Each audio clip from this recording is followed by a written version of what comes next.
If you're like me and you like to avoid store-bought as much as possible, and you want to make your own things, be sustainable, grow your own food, do it yourself, this is the perfect recipe for you.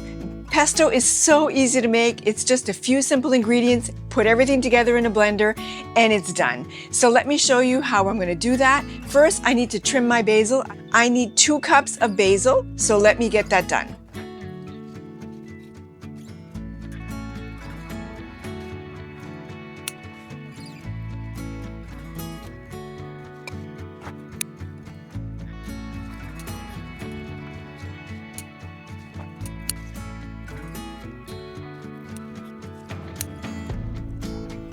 I think I have enough. Now let's bring this inside the house. We're gonna start by washing all this basil and kind of patting it dry. I know it looks like a lot. I only need 2 cups, but once I've got all this removed from the stems, I probably won't have much more than 2 cups. So let's wash this basil.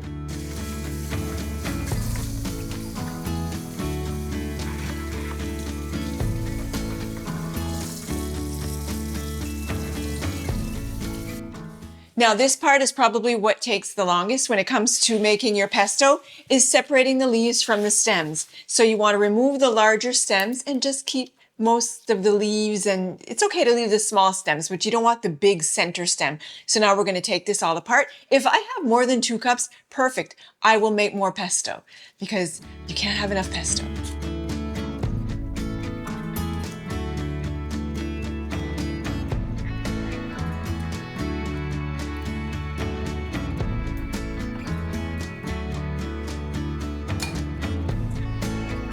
I have some really exciting news. I have enough for 2 batches of pesto. Now this is like 4 cups, but when I say you need 2 cups of basil, it's really gonna be like 2 cups packed. So right here I have 4 cups of pretty well packed basil, so I can do 2 batches. Life doesn't get any better than that. I am going to make this in 2 separate batches of 2 cups of basil. I don't want to overload the food processor either. So I'm going to do 1 batch of pesto at a time. It's as simple as throwing all your ingredients in your food processor and blending it all until it gets really nice and smooth. That's all there is to making your own pesto. Let's do it. To the bowl of your food processor, you're going to add your 2 cups of packed basil. Now I hope my food processor survives this, because yesterday I was making pistachio paste and it started smoking. So hopefully we can make it through this without setting my food processor on fire. 2 to 3 cloves of garlic. That's to taste. If you don't want garlic, you don't even have to put any. 1/3 of a cup of Parmesan cheese. 1/3 of a, that was 1/2 cup Parmesan cheese, sorry. And 1/3 of a cup of pine nuts.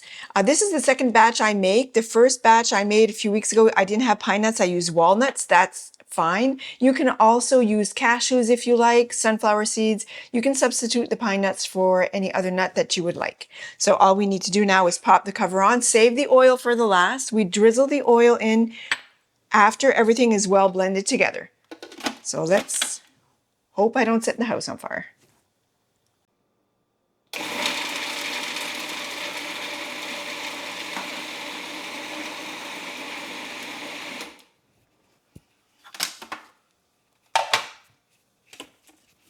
I'm going to scrape down the sides of the bowl just to make sure that I blend everything really well. Going to add a pinch of salt at this point. Ooh, stuck to my bowl.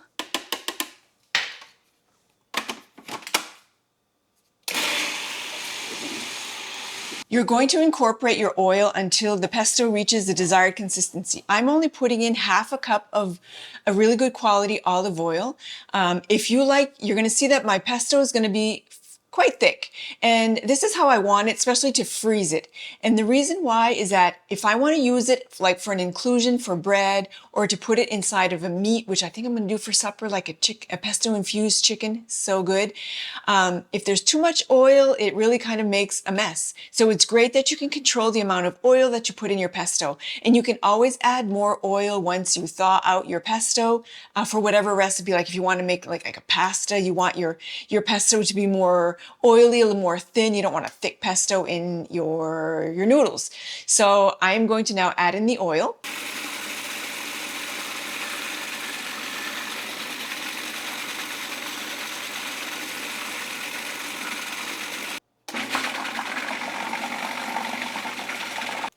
Look at this beautiful pesto. That's what I mean by it being a little bit thick. It is a little thicker than what you would normally buy for pesto. But as I said, you can add oil as you need. I mean, look at this. The beautiful, vibrant green color. Smells incredible. Look at this beautiful jar of pesto. I think it must be 100, maybe 250 milliliter jar. I'm not 100% sure, like a 1 cup jar or a half-cup jar. It looks more like a 1 cup jar, just like in a different shape. Anyway, absolutely beautiful. Smells incredible. So 1 batch of pesto gave me quite a good yield. Now my second, this one's going in the fridge for a few days until I use up what I want from it, and then I'll freeze it. And the way that I freeze it in my second batch, it's going to be completely frozen, is that I freeze them in ice cube trays. And then I just put them in a container or a Ziploc bag or whatever you find works best. And you just take it out cube by cube when you need it. I find that's the best way to freeze your pesto. You can't can pesto. There's too much oil. There's too many things in there that it wouldn't work. So the best way to do it is to freeze it. I do hope you've enjoyed this content. I do hope you enjoy my video. If you do, give it a big thumbs up, subscribe, be sure to check back again soon, see what other content I will have coming out.